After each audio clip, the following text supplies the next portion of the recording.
ikaw na ang naging sandalan. Tinaguyod mo kami kahit tayo'y kapos sa yaman. Di man tayo biniyayaan ng buhay na marangya. Nagkaroon naman tayo ng pamilyang masaya. Lahat ginawa mo upang gutom ay di namin danasin. Isusubo mo na lang, binibigay mo pa sa amin. Ni minsan ay di mo na inisip ang sarili mo. Tanging kapakanan lang namin laging nasa isip mo. Hanggang sa ako'y lumaki, tuluyan ang nagbinata. Tumigas na ang ulo at ang ugali iba na. Kung san-san napapadayo at natutong maggala. Di ko inisip na merong ikaw na nag-aalala.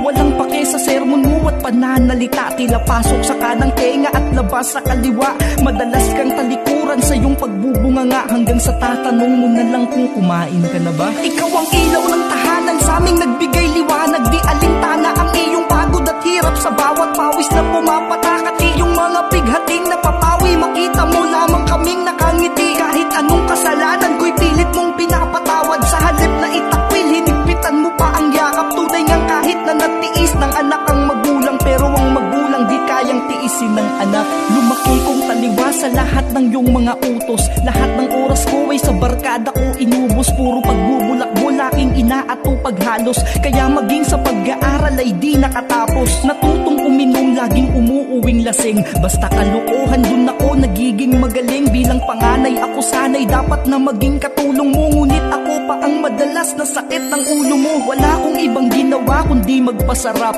Habang ikaw ay di na mabilang ang kumatak. Na pawis sa kakatrabaho, mabuhay mo lang kami. Habang ako ay puro gala, uuwi hating gabi. Sa tuwing pagagalitan mo ay di pwedeng walang sagot. Pag-uutusan sa halip na sundin ay magdadabog. Lumaki ako na tila hindi na sa'yo takot. Pero pagmamahal mo ni minsan di mo pinagdamot. Ikaw ang ilaw ng tahanan, sa aming nagbigay liwanag. Di alintana ang iyong pagod at hirap sa bawat pawis na pumapatak. At iyong mga bighating napapawi, makita mo lamang kaming nakangiti. Kahit anong kasalanan ko'y pilit mong pinapatawad. Sa halip na itakwil, hinigpitan mo pa ang yakap. Tunay ngang kahit na natiis ng anak ang magulang. Pero ang magulang di kayang tiisin ng anak. Hanggang sa ako'y nag-asawa ng maaga. Di ko alam kung sa responsibilidad ako'y nakahanda ba. Naging batang ama sa edad na 18. Pero ang lahat ay iniasa ko pa rin sa'yo.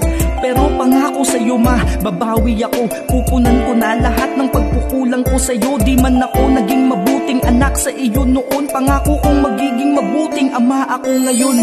Ma, salamat sa lahat ng pangunawa at pagpapadaman ng pagmamahal mong walang sawa. Salamat sa lahat ng iyong pag-aalaga. Sana ay makasama ka pa namin ng mas mahaba. Kulang ang awit na to upang masabi ko lahat. Kung gaano ka kabuting ina sa iyong mga anak. Kung papipiliin man ako ng magiging ina sa kabilang buhay, gusto ko ikaw pa rin, walang iba. Ikaw ang ilaw ng tahanan,